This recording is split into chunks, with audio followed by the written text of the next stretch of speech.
J'ai 18 ans aujourd'hui. Cette histoire a commencé lorsque j'ai volé 30 € à mes grands-parents. Et en quelques années, ça a entraîné une rupture complète au sein de ma famille. Mes parents ont envahi ma maison et m'ont forcé à abandonner mes projets d'aller à l'université. Je suppose que c'est ce qu'on appelle l'effet domino. Notre famille a toujours eu des problèmes d'argent. Nous n'étions pas vraiment pauvres, mais d'une façon ou d'une autre, à la fin du mois, nous devions souvent nous serrer la ceinture, en particulier sur la nourriture. Parfois, mon frère Evan et moi restions chez nos grands-parents pour faire économiser un peu d'argent à nos parents car ils habitaient plus près de notre école. Nos grands-parents avaient aussi des problèmes d'argent, mais c'était plus facile comme ça.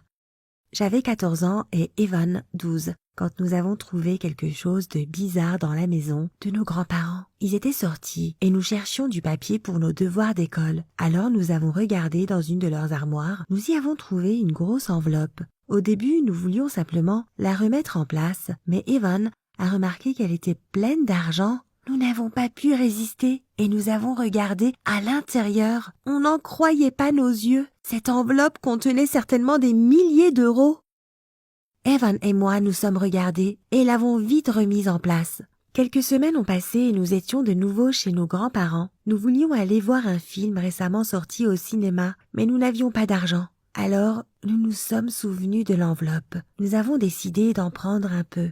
Juste assez pour payer nos tickets, et puis on en a pris un peu plus parce qu'on s'est dit qu'on pourrait peut-être aller manger quelque part et acheter des friandises. On s'est promis de ne jamais plus en prendre. Mais bien sûr, on n'a pas pu résister. Chaque fois qu'on voulait quelque chose, on en prenait juste un peu, en se disant qu'il ne remarquerait pas la disparition d'une petite somme d'argent. Mais le jour du 13e anniversaire d'Evan, nos parents nous ont dit que nous ne pouvions pas le célébrer cette année parce qu'il n'avait presque plus d'argent. Evan était triste et je me suis fâchée contre mes grands-parents. Pourquoi cachait-il tout cet argent? Ne souhaitait-il pas qu'on soit heureux? Alors j'ai pris une énorme somme d'argent dans l'enveloppe et j'ai organisé une grande fête avec Evan et ses amis. Nous sommes rentrés à la maison plus tard que d'habitude et nos parents étaient curieux de savoir pourquoi. Evan était tellement excité qu'il leur a parlé de la fête. Ils étaient confus. Et Evan a essayé d'inventer un mensonge, mais finalement, nous avons été forcés de dire la vérité. Nos parents étaient très en colère, mais pas contre nous. Nos grands-parents ne les avaient jamais soutenus d'aucune façon et les avaient laissés gérer leur vie eux-mêmes. Or, nos parents s'étaient rencontrés quand ils étaient jeunes, tout s'était passé très vite et ils n'étaient pas prêts à fonder une famille. Bien sûr, nos grands-parents ne voyaient pas ça d'un très bon œil et depuis, leur relation était tendue. Mais personne ne savait que nos grands-parents avaient autant d'argent de côté. La fois suivante, où nous nous sommes tous revus, il y a eu une énorme dispute entre nos parents et nos grands-parents. Ma mère s'est souvenue de toutes les fois où ils avaient eu besoin d'argent et où nos grands-parents ne les avaient pas aidés. Et comment nos parents avaient essayé de nous élever mais avaient été forcés de vivre dans la pauvreté. Et la façon dont nos grands-parents avaient menti en disant qu'ils n'avaient pas d'argent. À un moment donné, maman a commencé à fouiller dans leur placard, essayant de trouver l'argent auquel elle pensait avoir droit. C'est alors que notre grand-mère a calmement pris l'enveloppe, l'a jetée au visage de ma mère et lui a dit « Prends-la et va-t'en !» Nous sommes rentrés à la maison en silence. Personne ne savait quoi dire, car on avait l'impression que tous les secrets occultes de notre famille avaient été révélés en une seule soirée, et qu'il n'y avait aucune chance qu'aucun d'entre nous n'y retourne jamais. Bien sûr, Evan et moi aimions toujours nos parents, alors quand ils nous ont dit que nos grands-parents ne faisaient plus partie de la famille, nous les avons écoutés. À partir de ce moment, chaque mention de nos grands-parents a provoqué une dispute dans notre maison. J'avais l'impression de les détester, mais Evan les détestait encore plus. Parce qu'il était plus jeune et qu'il écoutait plus attentivement ce que nos parents disaient. Et notre vie ne s'est pas vraiment améliorée avec cet argent. Tout a disparu très vite, car il a servi à acheter plein de nouveaux objets pour la maison et à réparer les choses cassées. Il faut dire que notre maison était en très mauvais état depuis bien longtemps. 3 années ont passé, et pendant tout ce temps, nous pensions que nos grands-parents étaient des individus mauvais et froids. Nous n'avions aucun contact avec eux jusqu'à ce que notre grand-père nous appelle et nous invite aux funérailles de notre grand-mère. C'était très triste. Mon grand-père avait l'air si petit et si mince, pas comme il était quelques années plus tôt. Personne n'a vraiment parlé pendant l'enterrement et le pire, c'est qu'Evan a refusé d'y aller sous prétexte qu'il détestait nos grands-parents. Notre grand-père a déposé un bouquet de lys sur la tombe et a souri de tristesse. C'étaient les fleurs préférées de notre grand-mère. Après cela, nos parents ont commencé à parler du fait que bientôt grand-père allait aussi mourir et que nous pourrions alors vendre leur maison. Je ne savais pas quoi penser et cela me semblait plus que cruel. Mais ma mère le détestait, sous prétexte qu'il n'avait jamais été un bon père pour elle. Ils nous ont demandé, à Evan et à moi, si nous voulions entamer une relation avec grand-père pour l'amadouer. Evan a refusé, mais j'ai dit oui, en partie parce que je ne pourrai jamais oublier son visage quand il a regardé la tombe de grand-mère. Il était très heureux de me voir, notamment parce qu'il n'avait plus personne à qui parler. Il m'a dit à quel point les 2 dernières années avaient été difficiles. Grand-mère était vieille et malade, et la tristesse de nous avoir perdus avait détérioré son état très rapidement. Il n'avait plus assez d'argent pour le traitement puisqu'il nous avait donné toutes leurs économies. Et puis, il a révélé la vérité. Cette enveloppe était à l'origine destinée à Evan et à moi pour payer au moins en partie nos études universitaires. Ils avaient eu maman quand ils étaient jeunes, si bien qu'ils avaient toujours eu des problèmes d'argent. Ils n'avaient pas pu être de bons parents car ils étaient toujours fatigués et puis la même chose était arrivée à maman.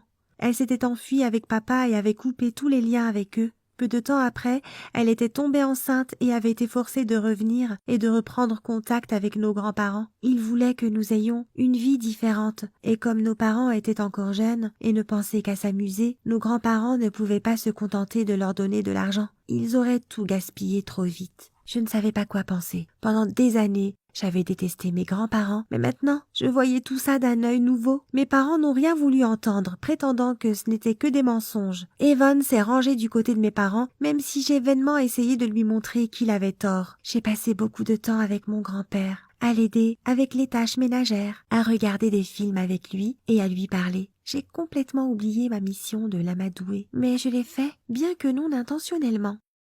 Malheureusement, grand-père était vieux et en mauvaise santé, et il était clair qu'il ne lui restait plus beaucoup de temps. À sa mort, j'ai découvert avec surprise que dans son testament, il m'avait légué sa maison et le reste de son argent. Je venais d'avoir 18 ans et je terminais le lycée. Mes parents étaient heureux et ont commencé à planifier ce qu'ils feraient quand ils vendraient la maison. C'était comme une bombe à retardement qui allait exploser dès que je leur dirais que tout cela nous appartenait à Evan et à moi. Quand ils l'ont découvert, ils n'en croyaient pas leurs oreilles et ont exigé que je quitte la maison puisque j'en avais maintenant une à mon nom. Alors je l'ai fait. J'ai décidé de ne pas vendre la maison et j'ai commencé à y vivre, à louer des chambres sur Airbnb et à travailler, en essayant d'économiser un peu d'argent pour quand je serai prête à postuler pour les universités. Parce que c'est ce que mes grands-parents auraient voulu que je fasse. Et honnêtement, la vie est devenue bien meilleure. Evan me rendait parfois visite, mais il avait peur d'être dans cette maison, car il semblait que nos parents devenaient fous. Pour une raison obscure, ils avaient encore plus de problèmes d'argent qu'avant, et ils étaient furieux que j'aie cette maison. J'ai promis à Evan qu'il pourrait emménager avec moi dès qu'il aurait 18 ans.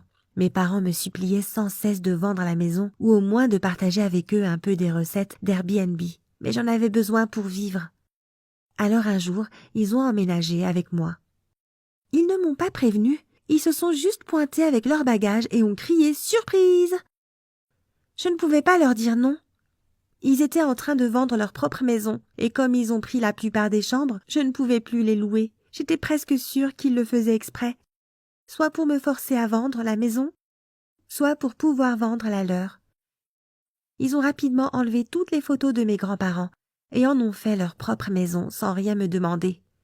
Mais je ne pouvais pas aller à la police et leur dire que mes propres parents avaient envahi ma maison, n'est-ce pas? Le seul qui était gentil avec moi, c'était Evan. Il était assez âgé pour réaliser que nos parents étaient encore des enfants gâtés et à quel point c'était pénible de vivre avec eux, car ils continuaient de dépenser tout leur argent pour s'amuser et acheter des choses inutiles. Mais cette fois, nous le remarquions. Chaque fois que j'essayais de leur faire entendre raison, ils se comportaient comme des victimes, comme ils l'avaient fait avec nos grands-parents. Je détestais rentrer à la maison, alors j'ai passé la plupart de mes journées à travailler. Un soir, à la fin de mon service au travail, j'étais tellement épuisée que j'ai fait une crise nerveuse et je me suis effondrée par terre, frissonnant de froid. Je ne savais plus quoi faire. Je savais que j'avais besoin d'échapper à tout ça. J'ai donc fait mes valises et j'ai dit à mes parents qu'ils pouvaient avoir la maison pour eux et en faire ce qu'ils voulaient. Je suis partie tout de suite après et je me suis installée dans une petite chambre coupant tout contact avec ma famille, sauf avec Evan. Je peux à peine me payer cette chambre et je dois attendre au moins 1 an avant de pouvoir postuler dans une université. Une seule bonne chose est ressortie de tout ça. Evan a promis que dès qu'il aura terminé ses études, il commencera à travailler et nous pourrons louer un appartement ensemble. Et j'espère vraiment que ça va s'améliorer parce que je ne veux pas être obligée de vivre comme ça. Merci d'avoir écouté mon histoire. S'il te plaît, chéris tes parents et grands-parents, s'ils le méritent. Et partage cette histoire avec tes amis et tes proches, afin qu'ils sachent comment